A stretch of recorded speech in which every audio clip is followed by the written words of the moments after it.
This is the Rushfield Lunch. Every week, I bring in a great thinker, artist, doer, personality of our time. And today, I have an actual icon with us, a rare thing. Someone I'm so I we have a mutual friend who introduced us, and I was so excited to hear they know each other because I am a genuine fan of our guest today, and she is such an icon inspiration.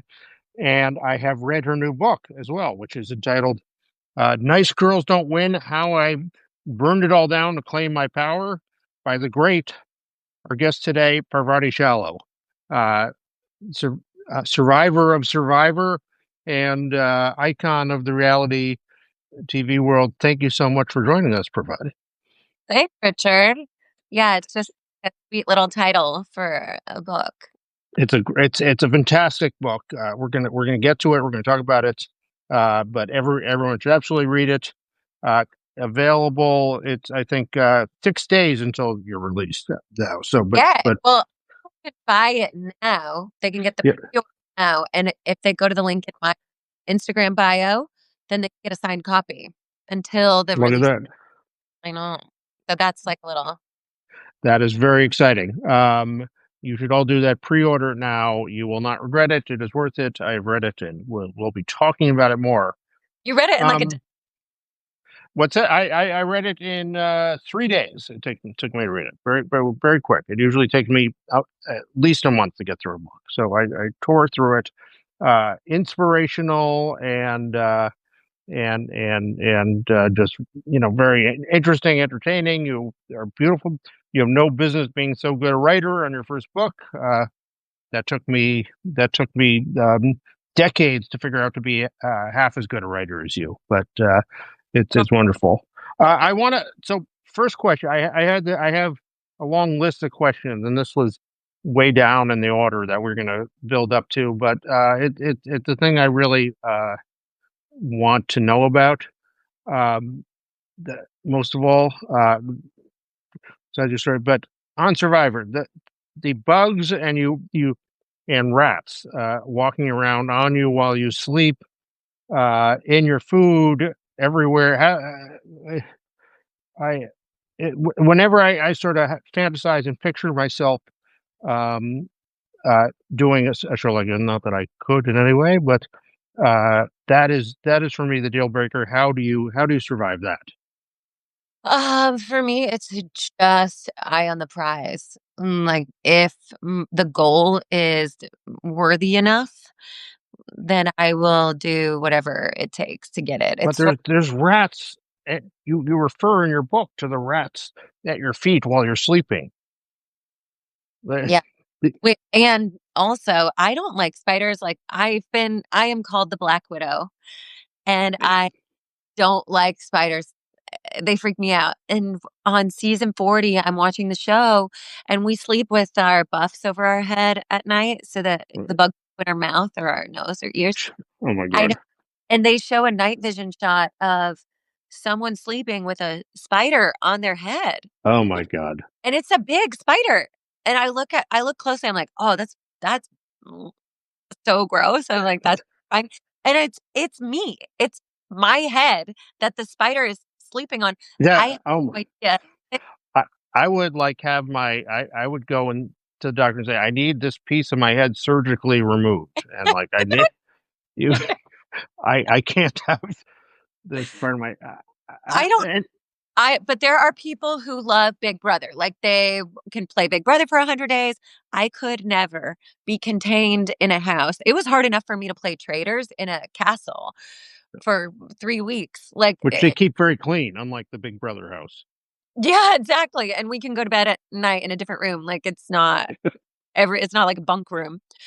But and you can go outside at least for Traders too, but it still was not enough open air for me to feel like enough space for me to be able to feel like I'm good. I got this. But Survivor has this connection to the earth that really works for me. Like I can kind of discharge my stress and fear into the earth and it was really supportive for me, the environment. Like I don't really want rats running across my chest at night or spiders on my head, but it's sort of something I can put up with to win the game. And I am just like fiercely competitive, so I want to win. I love the outdoors part of it. I love all that. I'm gonna have to wait until they invent a like bug free outdoors But before I can try it. So that um, so I actually wrote down some questions. I usually I'm much more spontaneous here, but I actually wrote down some questions. I was reading your book, in fact, because you bring up some really complex and important issues about what's interesting about these shows is they turn a mirror on us and our sort of our sentiments and our feelings about people and how we navigate the world and your story brings up so much of that. So it's you seemed a woman that was so incredibly in control of your story to people that were watching it. And the Black Widow season was I mean, no one has commanded a season like that and commanded uh, the, the tribe that way. But in your book, and your ability to maneuver and manipulate other people is unparalleled, which is, after all, the entire point of the game. But in your book, you describe yourself as a person who developed those skills as a means of sort of coping with threats and trauma. Um, you develop these sort of superpowers to deal with some harsh realities in your life. Can you describe that dichotomy of seeming so in control but feeling so unstable on the inside? it's called that kind of response is a survival response called fawning. And structured my book in this way where I start the first section is survival, and it breaks down fight, flight, fight, fawn, freeze, the four survival states that we're familiar with. And then I tell stories about them and sort of like discuss kind of what it looks like to be in that state, what it feels like, so that other people can relate it to themselves and match it up against their own life and stories. Fawning is something that happens when you are in an environment that's unpredictable, maybe a little threatening, scary, abusive could be. As a child, we have to survive, like, and we have very little power.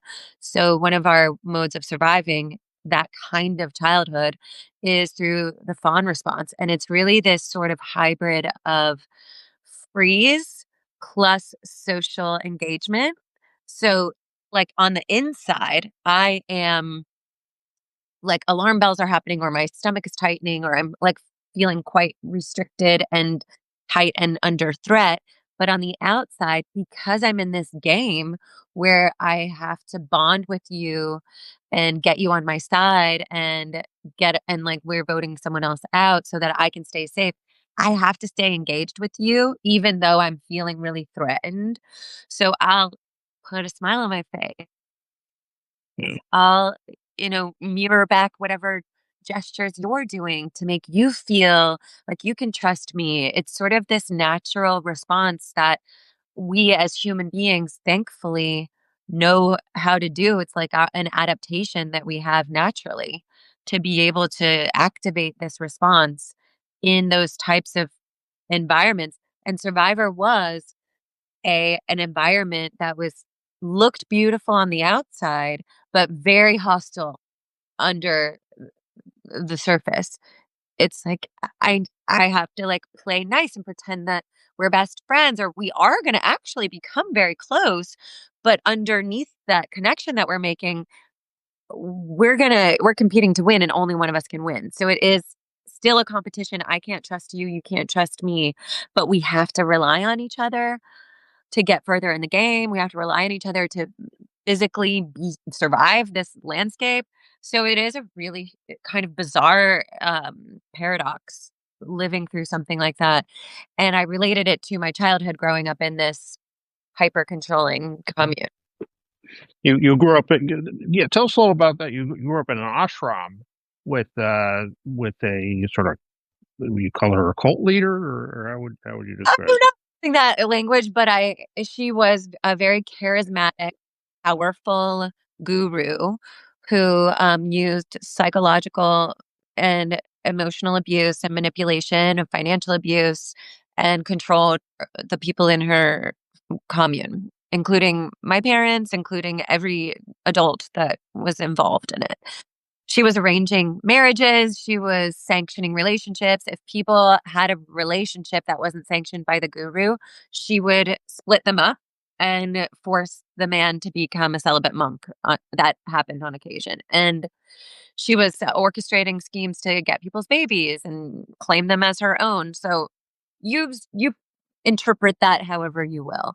It was a control environment and very manipulative in many ways.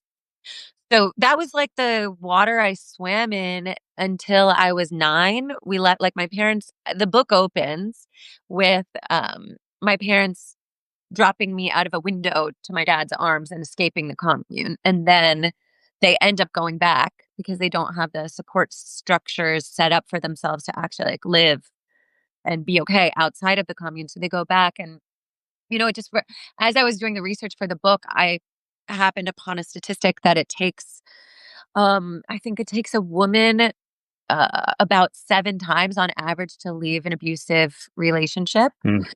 So it's sort of this pattern of we leave things that are really bad for us because we know they're bad for us, but then there's something that pulls us back in. And for my parents, it was this sense of community, the sense of belonging that they didn't have anywhere else, of like being a part of something that had high-minded ideals that was going to help the world in some way. And, yeah, having, like, deep friendships, but it just, like, underneath the surface was really dysfunctional and toxic. Very similar to, like, this Well, setup. I parallel it quite a bit in the book because it blew my mind when I started making those connections when I started writing the book. well, it's amazing, first of all, how much that early childhood stuff just and you talk about this, how it engraves itself, like your body and your DNA sort of knows those feelings from early childhood as the basis of things, and it's also sort of like the perfect training ground for a survivor contestant, like the learning how to navigate people and find your way to take control of the world in little ways is it occurs to me like Survivor, it's like I love the show, it's great, but it feels like 100 years ago from now they'll look back and they'll say, well, how was that legal, like what they were allowed to do that, like that, just putting people on these islands where they're starving, sleep deprived, and then set against each other for what was it in your, was it 50 days in your Oh, no, that's Australian Survivor. The US version that I did was 39 days. 39 days, but still, I mean, you think you go away with someone for a weekend, that's a long time, like Yeah, you're like, "Damn."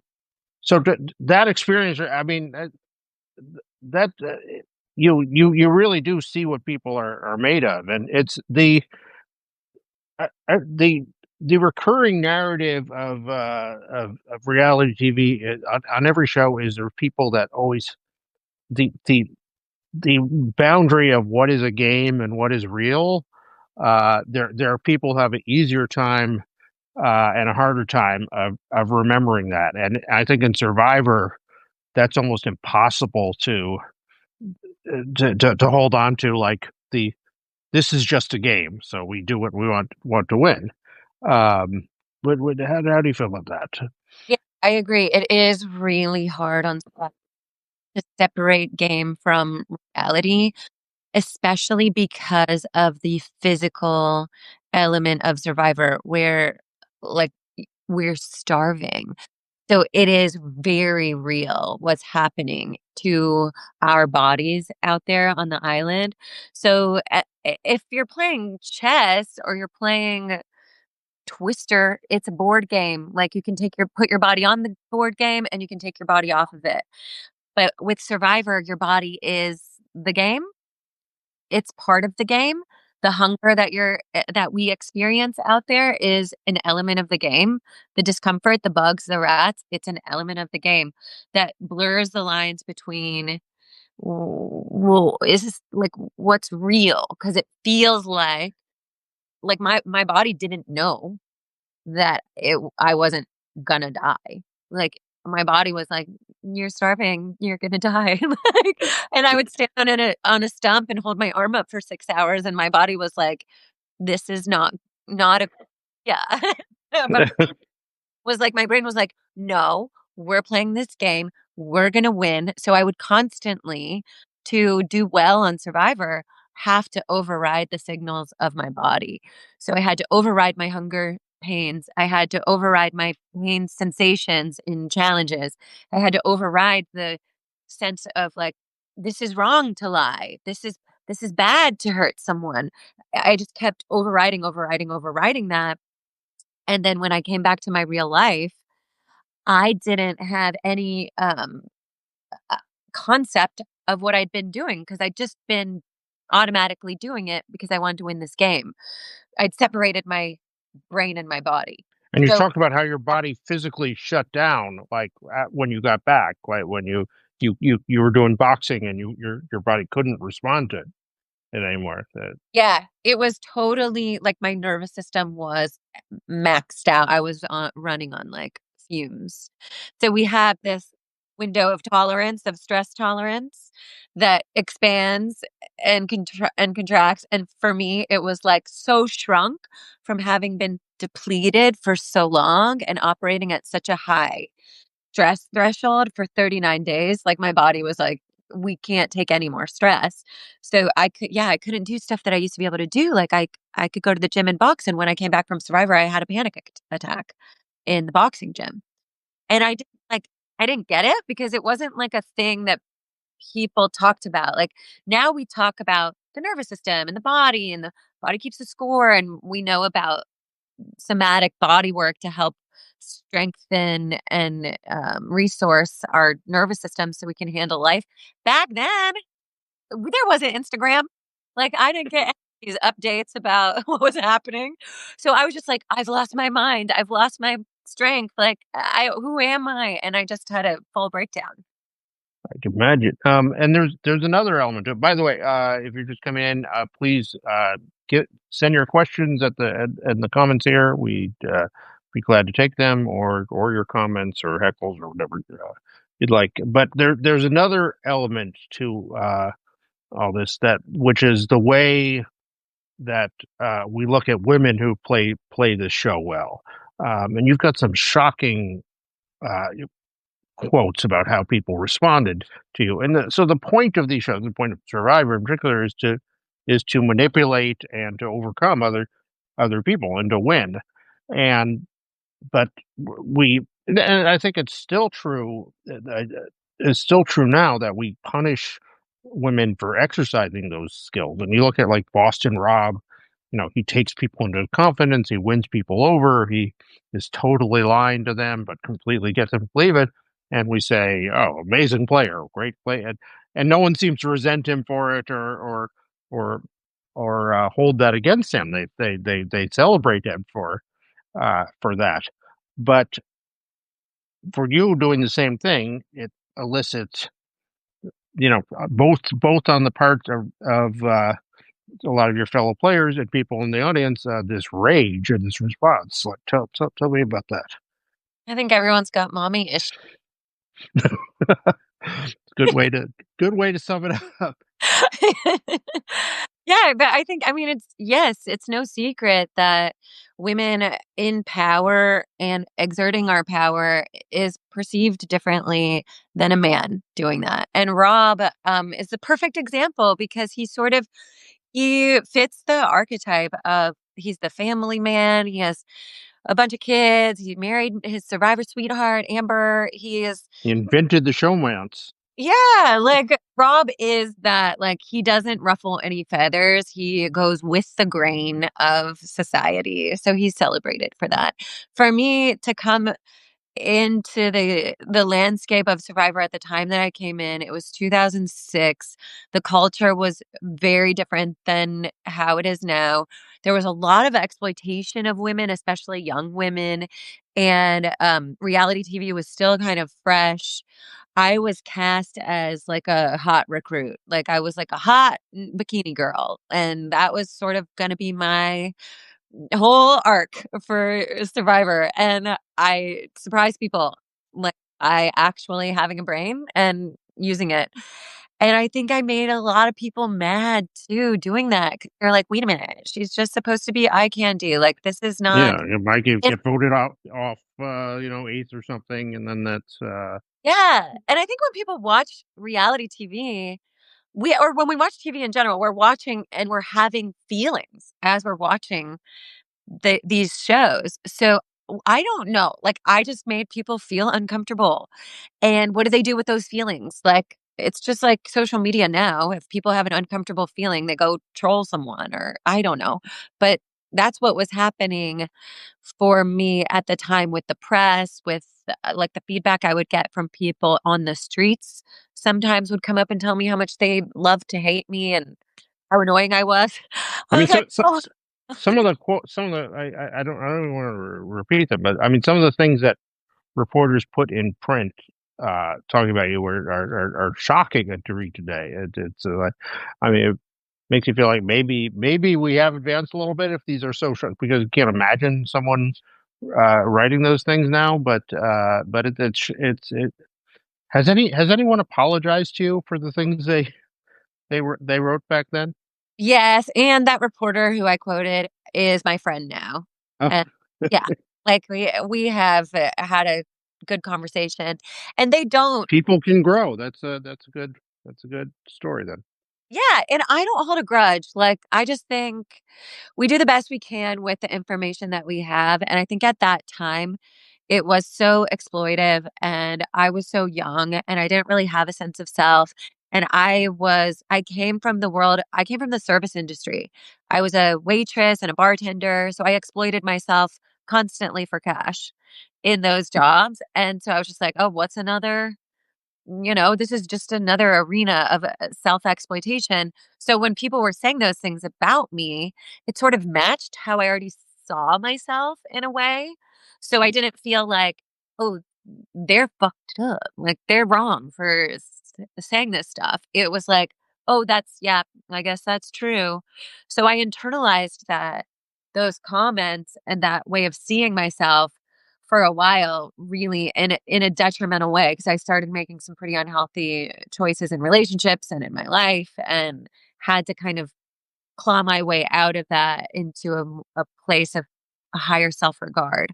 But yeah, it was like it was pretty gnarly, and I think now that the tone has changed quite a bit around how people perceive strong women, gamers. Like, I think there's No. more tendency to kind of honor and celebrate the women villains.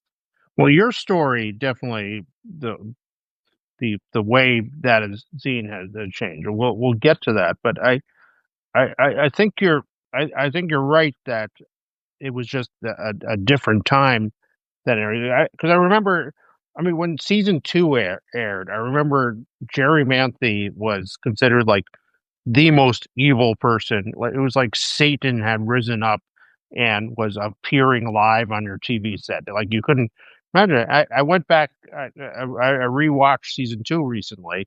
It's like she says that she says the guy's rice didn't he didn't make rice very well. She makes like a couple like kind of cutting remarks to people, but like you're waiting for I was waiting the whole season like okay, and now the Satan is going to jump out. It's just like it is the most sort of mild, like kind of being a little cutting to people that you can imagine, and it was just portrayed at the time like you've never seen a villain like this. Yeah, yeah, and I think Jerry had it worse than me because her season was watched by, like, 50 million people. It was when the genre was just being established.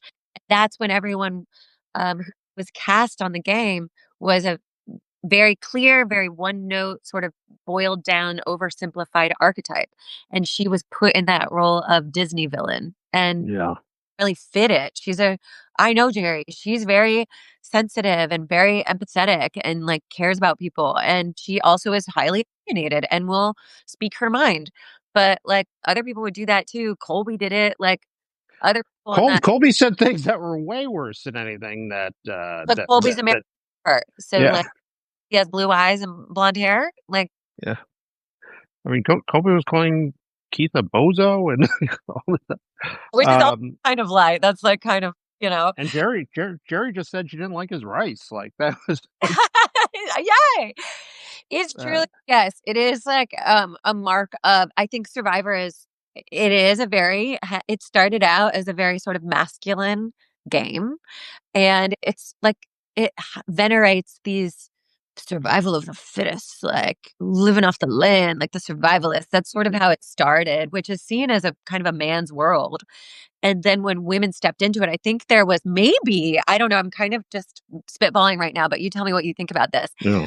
Maybe there was this sense of like, oh, she's not allowed to have power in our world. This is the man's world of survival and survivor. Like a woman isn't supposed to have power here. So if she does, we got to knock her down.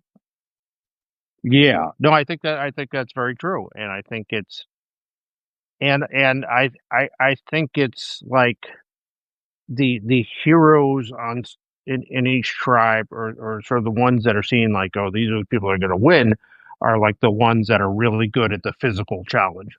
So it's like in each season it's like they just start voting off all the women like because right away because like they're not good at the challenges and you so it becomes so you it often gets dominated by the I mean the very last season they had the Alliance of the Strong that was four men and one woman.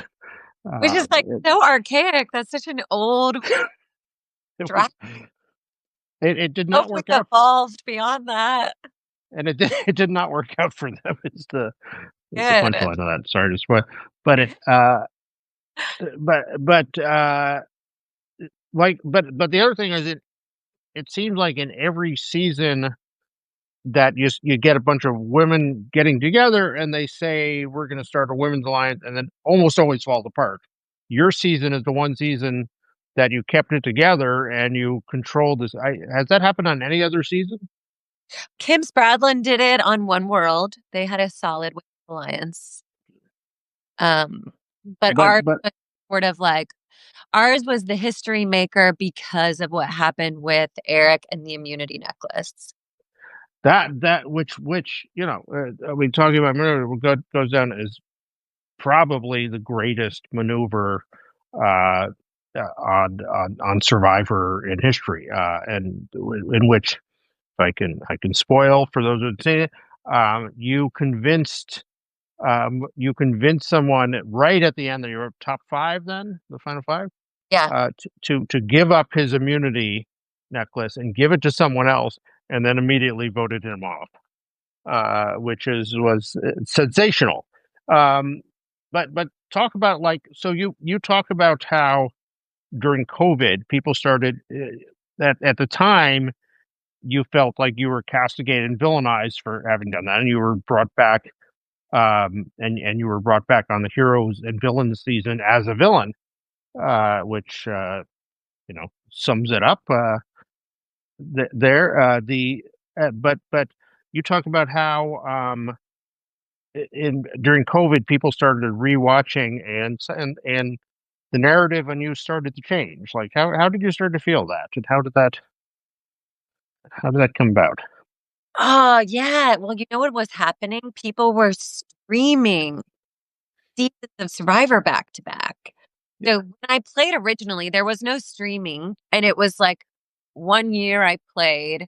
And then 2 years later, the next show aired that I was on. And then 2 years later, the next show aired that I was on. So it wasn't as like, you couldn't really, as a viewer, see my arc.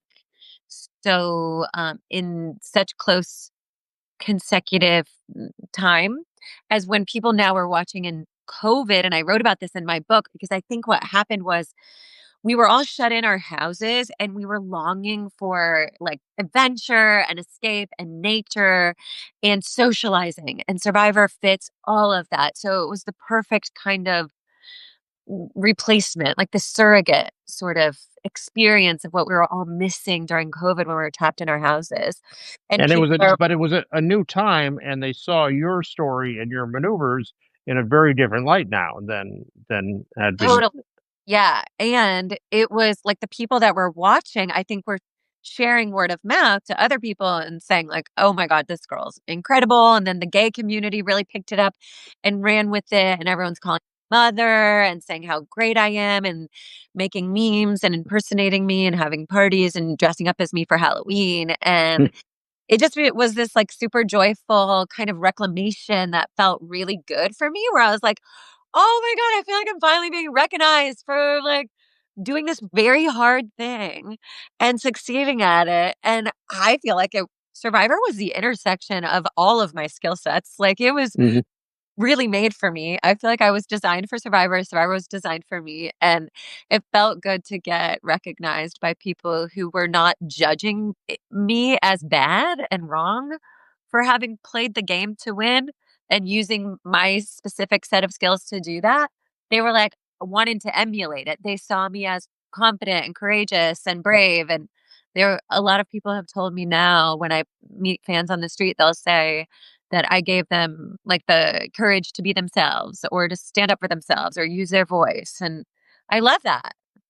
I love that people It, are taking I love that people are seeing in that light finally, the justice at last, but it came too slowly. And in the time, like there's something in general about people, the excitement that people get from I've lived and worked here in Hollywood my whole life, and the excitement that people get from seeing stars of reality television, and the feeling like they have this connection to them, that to know them is so beyond what any actor gets or star. I recall, uh, and this would be about the time of when you were on your first season. I was at the Sundance Festival.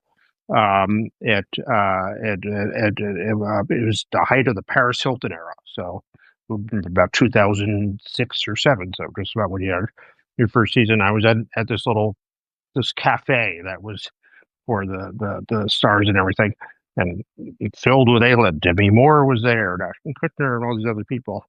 A-list stars, and Paris Hilton walks in, and it was just like the oxygen just left the room, like it was like everyone just stops dead. Like we were just I was at I was at another NBC event recently where Boston Rob was there, and there were giant stars there on this red carpet, and everyone was lining up to take their picture with Boston Rob. It was explain. Do you experience that? The excitement over meeting you, and people feeling like they know you, and explain why reality stars have this power that beyond what a mere actor, a mere A-list superstar has. I think it's because we let ourselves be seen in a more authentic and personal and kind of vulnerable way, and there's also this, element of any fan who comes up to me on the street, like, it could have been them, like, they could be me. They All I had to do was be in the right place at the right time and, like, or apply for this show and get picked. Like, it was like, "Oh, what does she have that she got picked? And that could be me, and if I get closer, like, maybe I'll get some of that vibe or that juju kinda, like, rubbed off on me," and there's this sort of, like, um, sense that people know the real us because it's called reality TV. And I mean, it's just a very small sliver of who we really truly are. But when I go and play Survivor or Deal or No Deal or Traders, I am an aspect of myself that is very real and true. but I'm doing that in a container that has a certain set of rules and parameters that I wanna win in. So I'm only gonna give you, like, a little glimpse of this part of me that is think that this is what I'm gonna use to thrive in this arena. But people think that's the real me, so they relate to that, and they're like, "Oh my god, like, I love this about you or that about you," and it's that's like me, and I could win Survivor, and, like, you're just, like, no a regular guy. I think Rob has that, like, appeal is people look at Rob and they're like, "He's just a regular dad who's, like, grounded and down to earth and from Boston. He's not like a pretentious movie star. He's real." And so people, like, want that. We crave authenticity. We wanna be next to people that are real, that are themselves. And actors are, playing a part where we all know how acting works. They read a script, they play a part, they embody this character, but then they take the clothes off, they take the role off, they go home, and then they're themselves. So there's a veil with actors that doesn't exist with reality TV contestants. What is it like when you're with other reality TV stars? I mean, you do events, you do traders, which is the whole season of them. Like, what do you bond on? What are the common? It depends on what, genre of reality TV people come from. Like, if if it's competition reality, I will bond with them over our shared trauma. If it's if it's like performance reality, like the Housewives, that I met on Traders or Dancing with the Stars people, then it's we all have a shared experience of putting ourselves out as like a character playing this role, but like people think we're real. So I do like we have a shared respect, I think, well, this is how I am. I can't speak for anyone else, actually. I have a respect for anyone who puts themselves out on reality television because it is an arena where you're just going to get criticized. And like, there's people who are going to love you or hate you. There, you have to be very brave. You don't have control over your story or your narrative. We go out into these contrived worlds that are usually psychological warfare experiments. And we have to be like, become someone who can win that game, and then we have to deal with the aftermath, whatever the fan reaction is from that. So I think anyone who does that is brave or insane, and for that, I hats off. I respect them. Your book, you have a this. It's a beautiful narrative about how these were skills that the skills you utilized additionally on there were skills that you had developed to help you survive, and that you were on a show called Survivor also. So that these were survival skills, but they prevented you from. But the skills that helped you survive prevented you from living. And when you learn how to, when you go through a great journey of healing and doing a lot of different work on yourself and finding a, a, a supportive relationship. And when you get to that, you're able to stop surviving and live. And paradoxically, that makes you, when you're traders, enjoy the experience and be more powerful in it and everything else. Tell me about that journey, and that if I've summed it up properly. Yeah, I think you nailed it. That's the whole arc of the book. It starts with survival and this narrow, kind of confined mode of operating when we're in that mode of survival. For me, it I had a lot of success in that mode outwardly in the world. I won Survivor. I did well in, work and in the public arena. I was doing really well, but internally I was a mess. Like I didn't have a real connection to my heart or love or truth or emotions.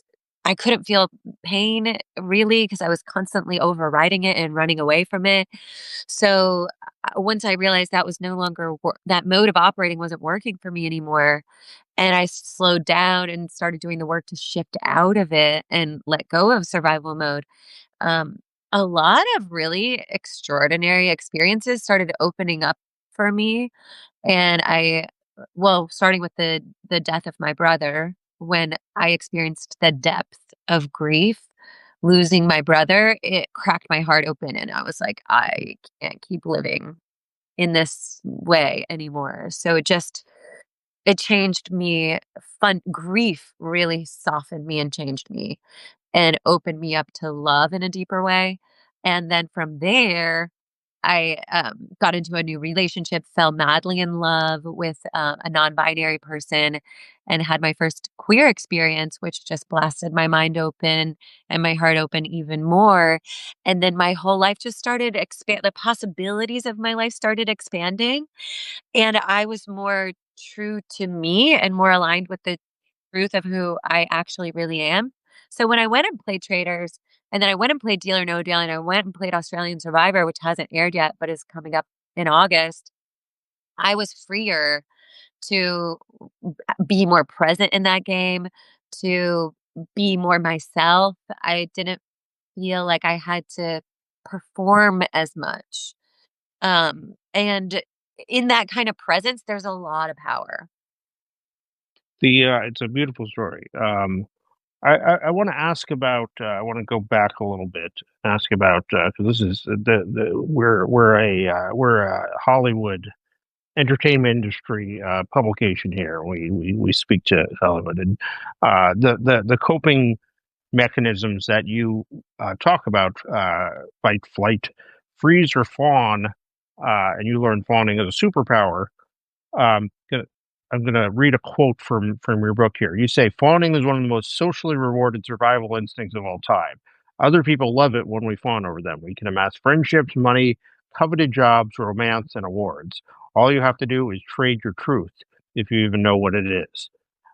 Fawn, I, I would say fawning is probably the dominant form of communication in Hollywood and maybe accounts for 90% of all conversation in the entertainment industry, with no necessary correlation to the truth of what's behind it.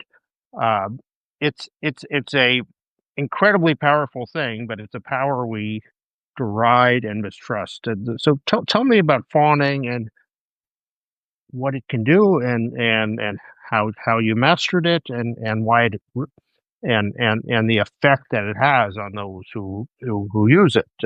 Use it. Fawning is like you can make someone feel loved, make someone feel appreciated, give them exactly what they need. But in order to do that, a lot of the times, you have to disappear yourself. So if you can be tiny and small and disappear your needs, then you can attend to the needs of others. And I think I love Adam Grant. He's a Wharton professor. He wrote this book called Give and Take, and he like categorizes people as givers and takers.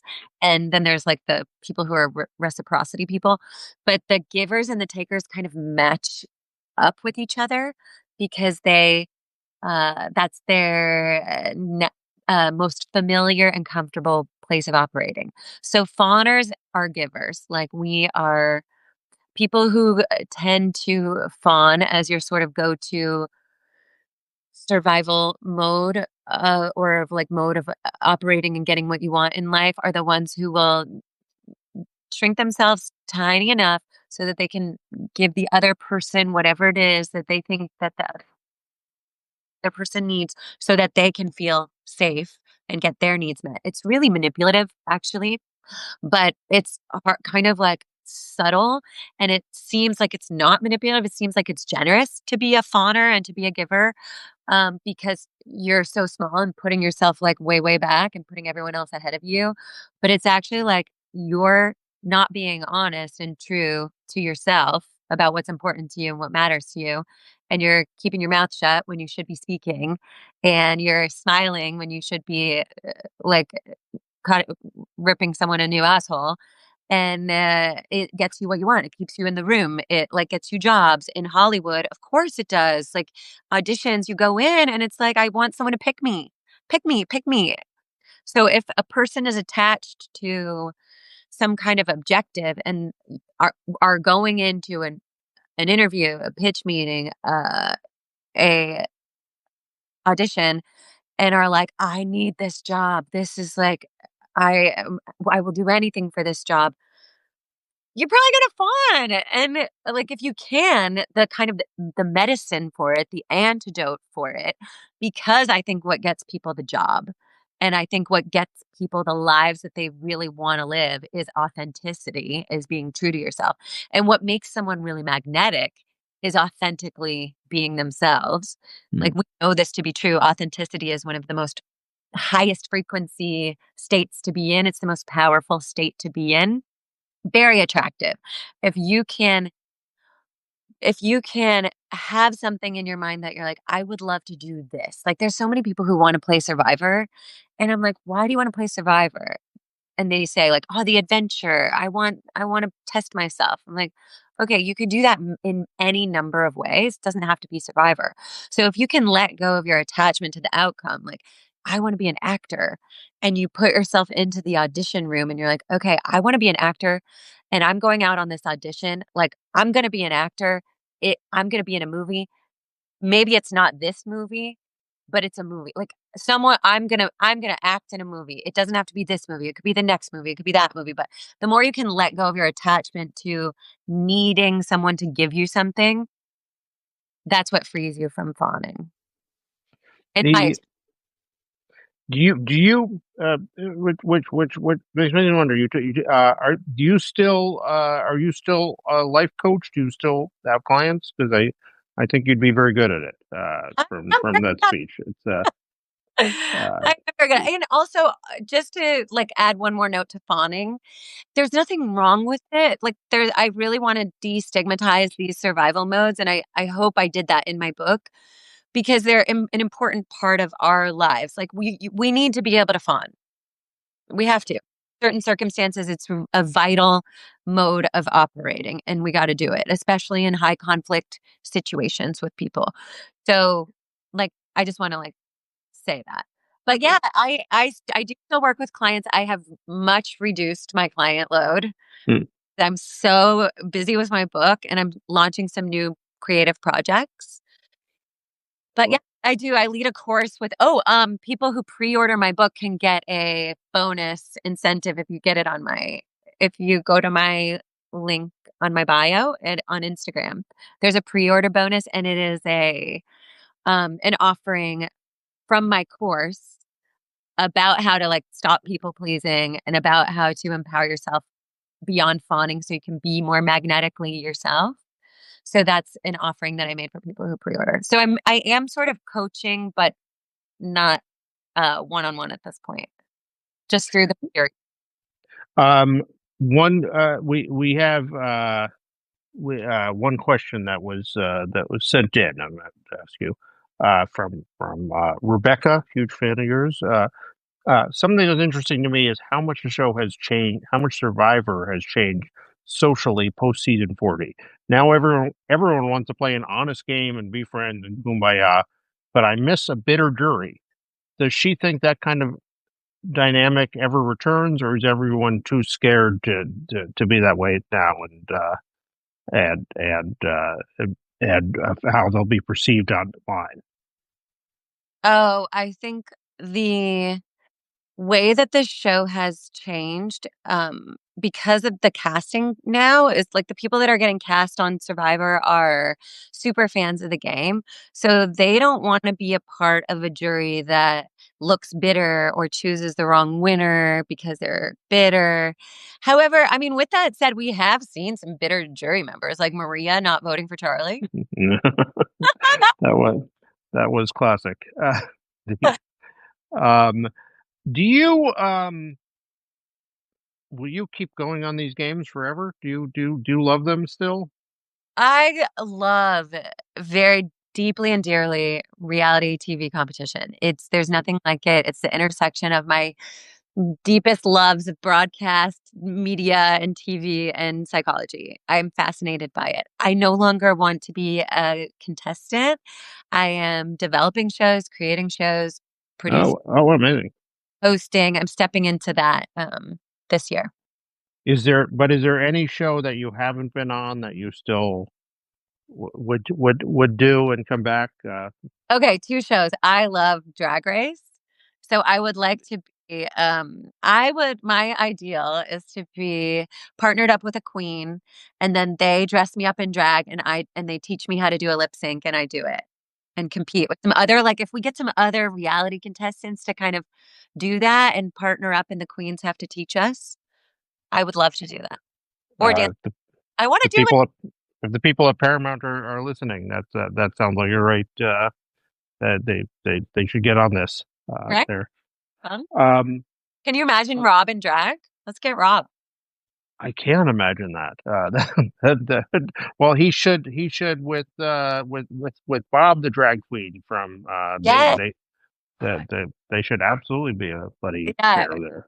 Yeah, that's Um, the so the our hour is almost up. It went by so fast. As well, fascinating conversation, and but the final question we ask everyone here. Um, if you could give advice, well, you have a whole book of advice here, but to a young Parvati coming into to Hollywood right now, fascinated by this reality industry, what advice would you give your young self at this moment, besides read the book and Oh, well, yeah, I would definitely tell people. I would also say, stay close to your people who ground you, like people who know you well from before your time in the spotlight or throwing yourself in Hollywood. Like, stay close and keep those relationships strong because that is what helps as a safeguard in times of criticism. And when we lose ourselves, it's like our people who bring us back.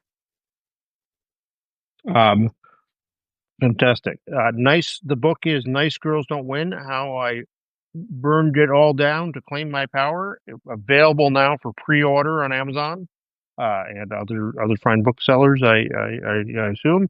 Um, Parvati Shallow, thank you. So this has been a real pleasure and delight, an actual icon here at our lunch table. It's so exciting, and I'm so happy that you're feeling how much the narrative has changed and how celebrated you are now. So uh, congratulations on that, and let's talk again soon. Okay, thanks, Richard. It's been a pleasure. Thank you so much. Bye, everyone.